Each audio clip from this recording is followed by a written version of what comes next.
Hello everybody, or people that are listening in future to the recording. My name is William O'Halloran. I work on the Wildwork Initiative for SECAD Partnership, the local development company down in Cork. And today I'm here with David Stafford from Cavan County Local Development, Katrina Scully from West Limerick Resources, Aaron J from Imagine, and Claude McGurk, my colleague from SECAD Partnership as well. So we're going to have a panel discussion. It's going to be a relatively organic chat. We have a plan, right, for it, but we're not sure what they're going to say. So what my job is to talk with these guys, ask them a few questions about why they're on the stage. And for me, why I'm on the stage is I've been associated with what's called the Wildwork Cooperation Project. It was a project that happened in 2022 across Cork, Limerick and Cavan. It was all about wild work. And I'm going to leave it at that, and I'm going to go on to David. But David, the first time I met this lad, well, there was a contact. There was an email or a phone call or something came. I heard about this wildwork thing there. We're interested in wildflower seeds. My Cavan accent's terrible. We're interested in wildflower seeds and maybe doing something with TOOS participants. Is there something you might be interested in? Giving us a hand. We saw, and we were like, of course, we're interested to maybe expand this thing we were starting. And it was one of the first times we'd opened up a conversation with another local development company. And Cavan, to cut the long story short, ended up part of the cooperation project with us, along with West Limerick Resources. But without me going on any further, David, I'm going to ask you what it was that brought you to the project, what drew you into wild work. Yeah, myself and Terry have been discussing trying to enhance biodiversity in the county for a couple of months. And then Terry had mentioned that he'd become aware of wild work operated by SECAD, so we got in touch to see how we might replicate some of what you were doing or borrow some ideas from you and establish a wildflower seed bank in Cavan. And the purpose of that was so that it would be community based, so we'd be producing wildflower seed and then redistributing it each year on a greater and greater scale throughout the county. Now we were very lucky in when the seed bank idea became established, that we were given lands by Barry Kavanagh, who's an award-winning garden designer in Bryden, County Cavan. So we had access to ancient wildflower meadows there, so we could utilise the seed from there. And this year we've been distributing some of that, and we'd be looking at harvesting that then. Yeah, Man, so like this conversation was sort of born, and we opened up the conversation with other local development companies. One day we had a presentation at an ILDN network, and a few people in the room were quite interested to explore options, and very quickly this grew into there's potential here for a cooperation project. So we started working more closely with Limerick and Cavan, trying to put together some sort of a project idea. Now, we knew there was a fund there, but we knew there was wild work, we knew there was biodiversity, we knew we were all interested, but we didn't really know what the project was, and eventually we began to figure it out. And one of the things we were looking for was, what was it that each of us could maybe specialise in? We wanted to pick themes rather than us all doing the exact same thing. We wanted to pick these themes that each one of us could get stuck into. So the lads in Cavan were working on wildflower seed banks, and in Limerick the concept that they were very interested in, kind of linked with the Greenway initially in Limerick, was on developing a biodiversity corridor, working with community groups along that Greenway. So that led to the experience that Katrina and Limerick had, and I'll let you speak about that. Yeah, so I had the benefit of joining when it got very fun, so I wasn't involved in the actual application process. We specialised on the biodiversity corridors, where we identified 2 walking trails in 2 very different areas. One was the Mulligar walking trails, and then there was down along the Shannon Estuary. So 2 very different types of habitats. We brought 2 community groups together, and there was 5 modules where there was like an introduction to what, like the importance and exactly what biodiversity corridors are. And then we looked at invasive species, pollinators, bumblebees and butterflies specifically. And then there was like a recap of how we can best manage habitats.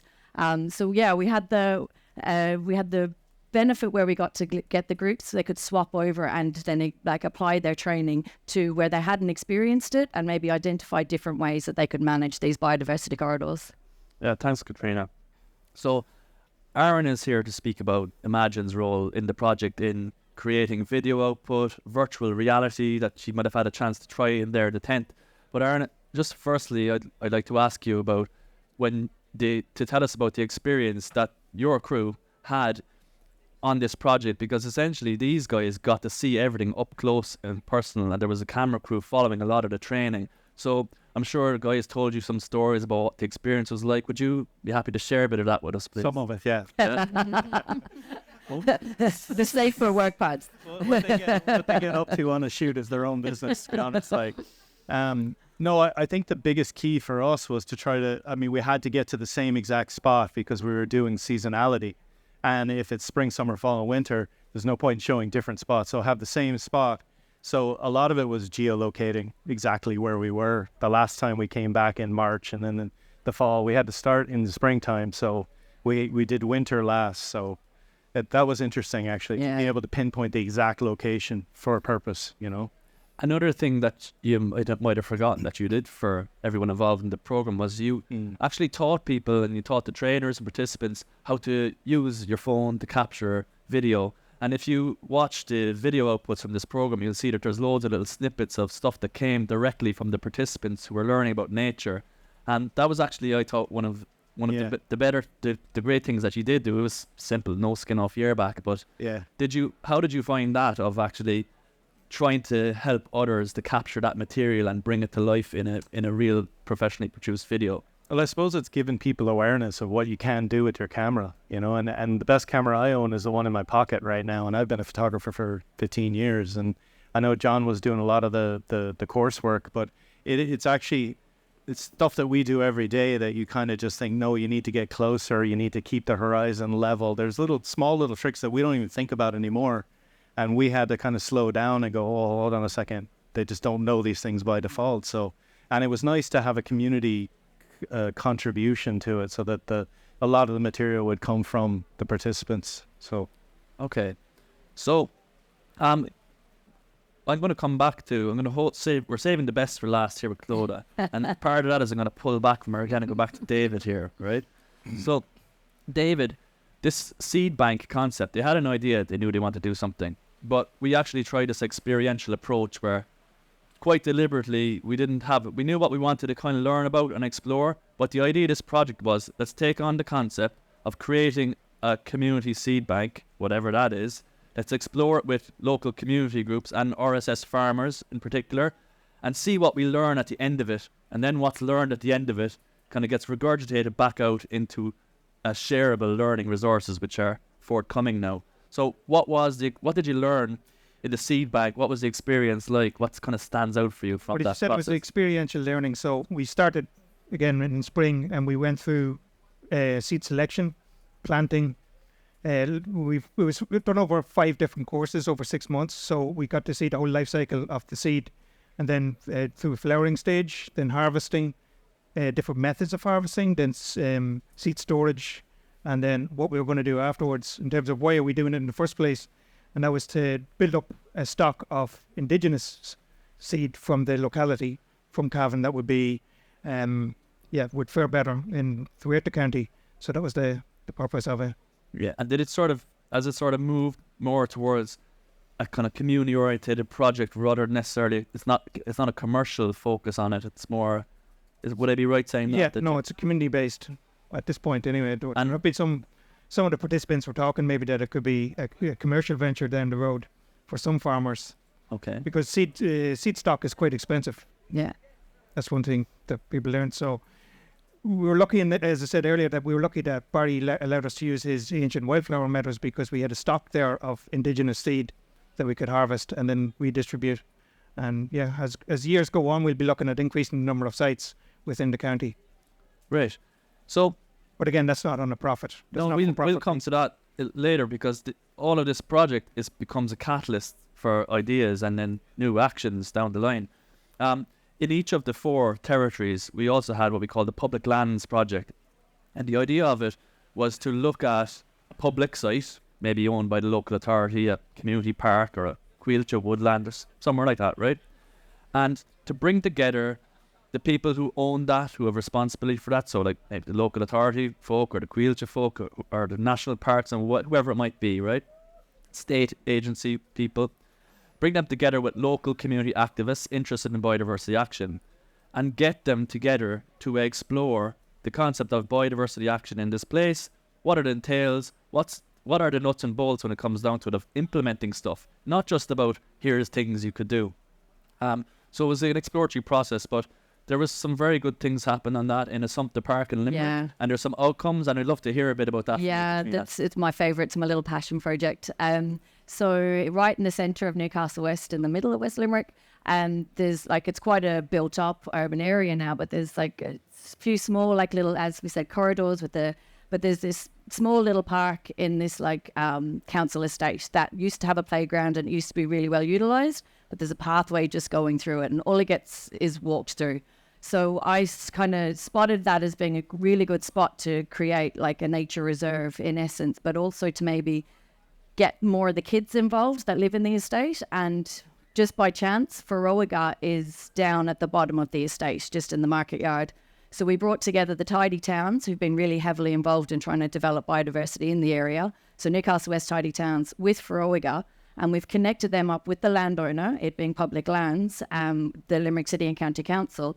And we brought them together with us and Wildwork we did 4 individual sessions on how to develop a biodiversity action plan for the area, but always with the view to it becoming maybe like an outdoor nature, an outdoor classroom or a nature play area, so that the kids who, there'd be, mixed kind of households in the area that would really benefit from having something that is very nature focused, to reconnect them with nature. So we've worked now since we've got the biodiversity action plan.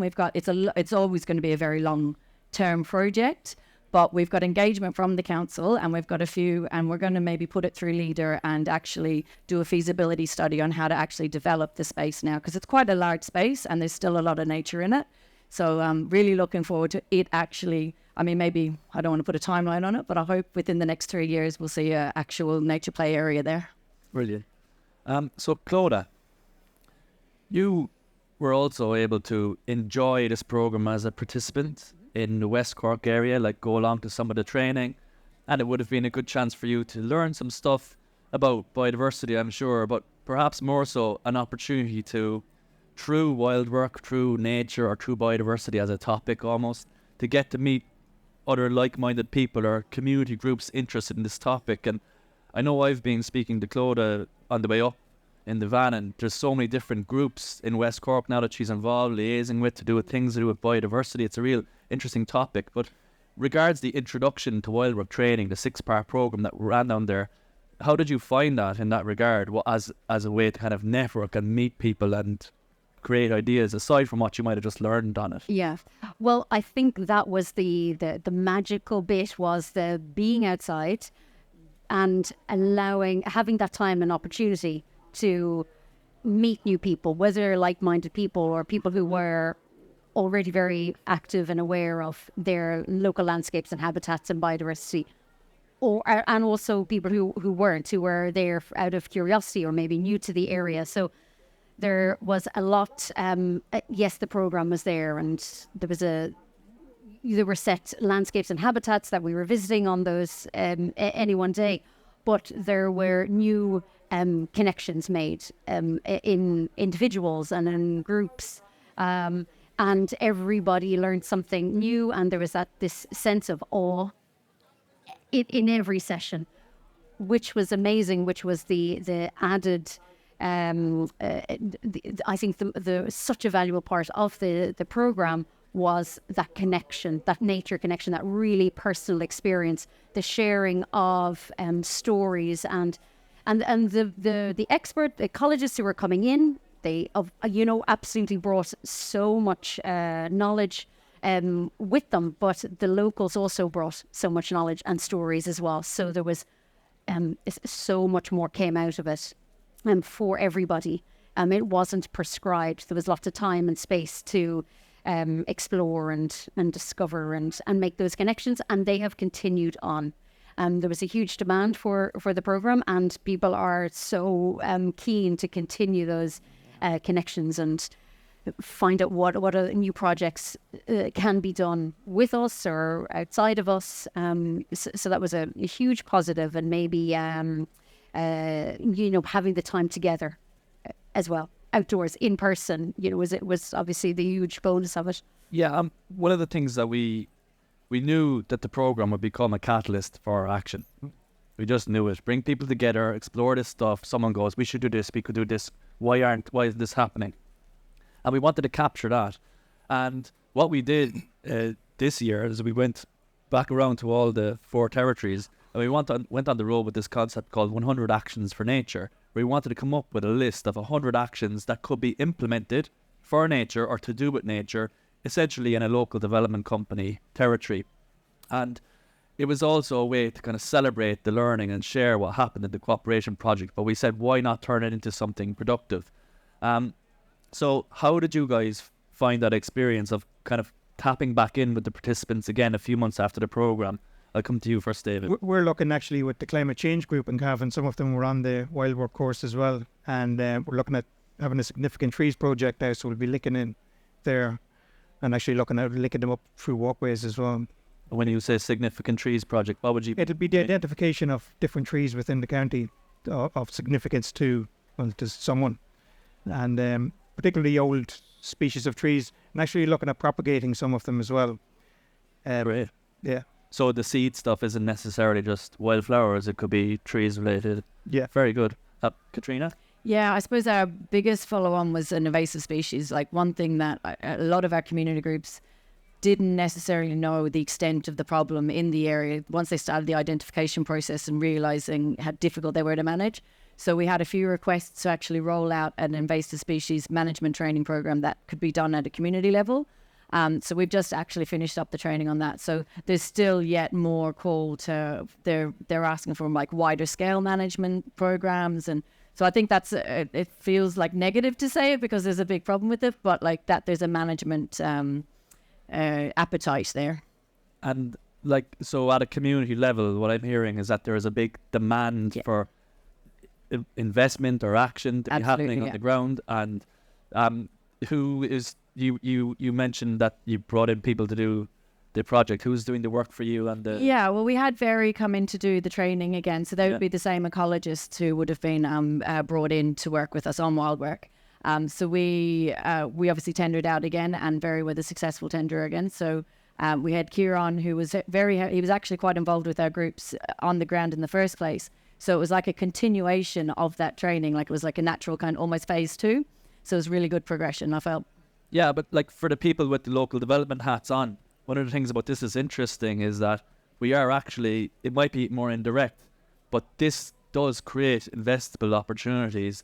Where the money comes from is one thing, but if you ever come across ecologists or people that work in consultancy, private, whatever, this programs like this is actually drawing up projects and activities, and hopefully that's kind of one of the original ideas of Wildwork, is that it could have an employment activation concept to it. Now that's a big word to use, but actually if we draw awareness to all this stuff, there is a kick on, lead on. So they've already had securing funding and leading on to new projects. And Clodagh, I might come to you on that as well, because Clodagh now is working on a schools project in down in Cork. You might tell us a bit about that, please. So obviously from the cooperation project, more ideas are generated, and I suppose maybe there was such huge demand, and participants were so engaged and such positive feedback.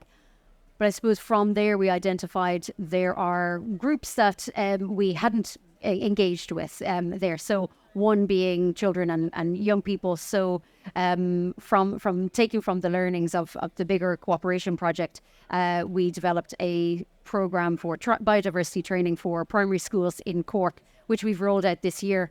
And it's again really successful. So obviously using that wild work approach to engage people in their local habitats and experiential learning. So it's all outdoors, and we've delivered it to 5th and 6th class students over 6 sessions, pre-summer from April to June, and now again September to October, using a lot of the tools and learnings that came out of the cooperation project, which is great, which including the toolkit and the VR headsets.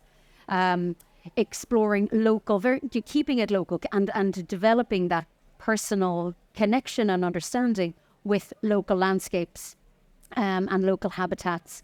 And it's been a really, really successful, really a huge demand from schools, which is really good. And throughout the project, we've been identifying what are those next steps. What else do the schools want? What is the infrastructure or the additional support that they might want to continue this type of learning?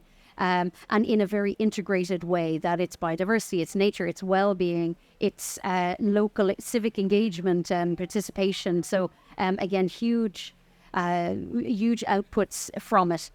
And again, from this, we've been in discussion a little bit more about other possibly harder to reach groups, and how we might use the approach again to engage people in their local environments, in their habitats and nature, and again keep building, but it keep identifying new areas where people want to go, and so the school has been really successful and almost finished the training program there with them. And then when all that feedback back comes in, we can kind of see what the next steps and where it brings us.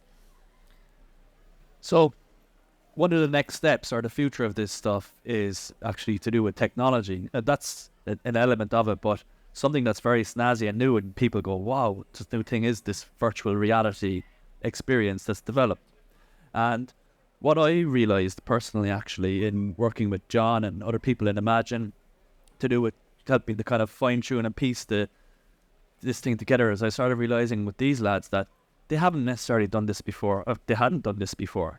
And no one has done this before in Ireland. So whatever you think about, it's good or it's bad or it could be better or it's amazing, it's more that it's unique and it's new, it's something new and creative. And I think it's a great example of what can come out of the local community development sector, because this has come up from the ground very much so through a cooperation project.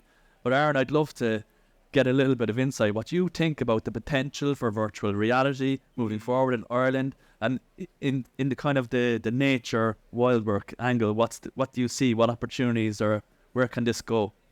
Well, there's huge opportunities, and like just on that note of, we actually invented a few tools. We it's sometimes you get a project in and you say, yeah, we can do that, and then you look at it and go, well, that doesn't actually exist yet. And it's especially true with VR because it's so brand new that we literally had to make up tools, and we've created things that, sure, James has been tied to his desk. We brought him out today for a day out, It's one day out a year. It's one day out a You're so year. welcome. That's it, But we did invent some tools to make this work, and they're all there now and part of our toolkit. It's important to say, and I think it's really important, that we always say that technology is not the story. Nobody goes to a movie theater and asks what projector is showing the Oscar-winning film. They just want to see the film. And ultimately for us, it's the story that's being told, and it's not really the technology. We facilitate the technology part of it, but it's the story that's being told that's important. And the things that are really strong with VR are scale and proximity and being able to take people where they normally can't go. So if you take it like the kids, maybe they're in an inner city group, they're never ever going to get the chance to be out 50 meters above a field in Cavan to learn about nature. So this is an opportunity to be able to bring them out. And I think, like, why limited to a meadow and a woodland? You could do, marshlands, you could do lakes, you could do waterways, the seaside. There's all kinds of different environments, and they all have different stories to tell.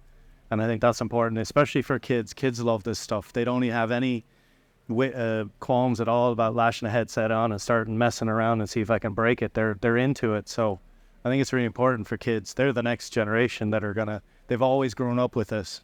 It's not new for them. It's normal. So. Yeah. David, what's happening up in Cavan with the different groups? You've got a few seed projects going up there. Tell us a little bit about that. Yeah, it was actually a bad year this year. Yeah. For us to start. It was very dry. Yeah. We were planted. So hopefully it'll be next year where we start to see the fruition of what we were working on this year. It wasn't such a good crop this year. And who are you working with there? Like, what do you have in mind? Who are you bringing together? It's actually GAA grounds we're working with this year. Okay. We had, actually on the seed saving course, we had the ex-president of the GAA on it. So we worked with him this year, and with his local GAA club was the main one that we were doing it with. That's a brilliant idea. Yeah. So there's a lot of GAA clubs. There's a lot of GAA clubs, yeah. A lot of grounds, which was one of the reasons why we got involved with the project in the first place, was to do with landscape management and to try and cut back with the use of mechanical equipment. So actually we purchased different equipment this year, not just sides, but some mechanical equipment to try and we're going to be testing it out now in the next couple of weeks. Very See good. how effective it is. And we're exploring other things. One of the new things I know we are looking at, maybe developing something with virtual reality, that we want to be able to give people experiences they can't have, like Aaron described. But it's like, who are those people? With one angle we didn't mention is perhaps someone who's in a hospital bed or a nursing home, that there's a way to provide that experience for them. I was in a doctor's surgery the other day just with my daughter for a checkup thing, and they had like YouTube videos playing of like natural sound. The video quality is pretty good, but then they had like handpipe music. I was like, turn it off. But you could see that they actually, in the doctor's surgery, saw a need for something like this. So it has great potential. But you know, the big thing that I would like to say about Wildwork always to people is that we're being positive about this story. So everyone that we engage with in this program, there's over 600 people involved in this program in some way, shape or form. And they've all had a positive, enjoyable experience. Yeah. It wasn't biodiversity, climate change, don't want to know about it, it's just a bit too heavy a topic. It was like, let's embrace the beauty of our local landscape, learn what's in my park, my community. And it's amazing the experience we had when we went around the country to different places. Yeah. Everyone was like beaming about this thing about being a wild worker. And that's the real strength that this thing has here as well, is it's kind of something to bind people together, and that's what wildwork is, but it's what nature itself is as well. So you've got no questions. Are you sure I can put it back to you again? You're all Susanna, I knew it. Yeah, she has a comment. So we're done. Yeah, I suppose just to say, like, we've been using nature as a tool for engagement in SECAD for years, and we're lucky enough to have a number of in-house ecologists, and we integrate nature into everything we do. And I think it's a real missing resource in many of the local development companies where we have to hire in the expertise from outside.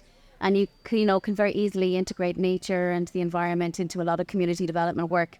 And I think, it mentions that, Carl, in the pre-budget submission for LDN around climate and that side of things. And I think, it's the resource, it's the people resource that many are missing. And I think we could do an awful lot with it. Thanks, Suzanne. So if you do have any questions or curiosity, I always say it, like, you get in touch, look us up, get in contact. There's a load Back to the centre. Yes, thanks, Suzanne. Hello, I just want to give you one example of what can be done. I gave my farm to my son 15 years ago, and I retired. And he was a real young, modern farmer. He was sowing all the wrong things, doing all the wrong things. And 2 years ago, he went down to UCC to do a course on sustainability. And he's a changed person. Yeah. So we need to educate the young to do the right thing. I heard him talking in London a fortnight ago.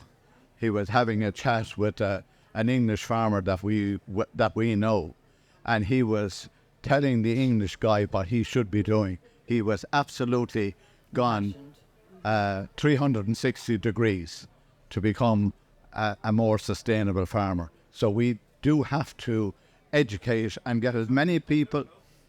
Pardon? What? We do have to try to get as many people that's going into farming now to farm sustainably. Thanks very much. Brilliant. You want that? Thanks, everyone, for attending. Yeah, and the last word on it there is that there's a whole load of information on the website about Look Up Cooperation Project, and most, or not, if not all, of the resources that came out of the program, videos, reports on ecological corridor management, all of that is up there. Have a look, and thanks very much for listening to our chat.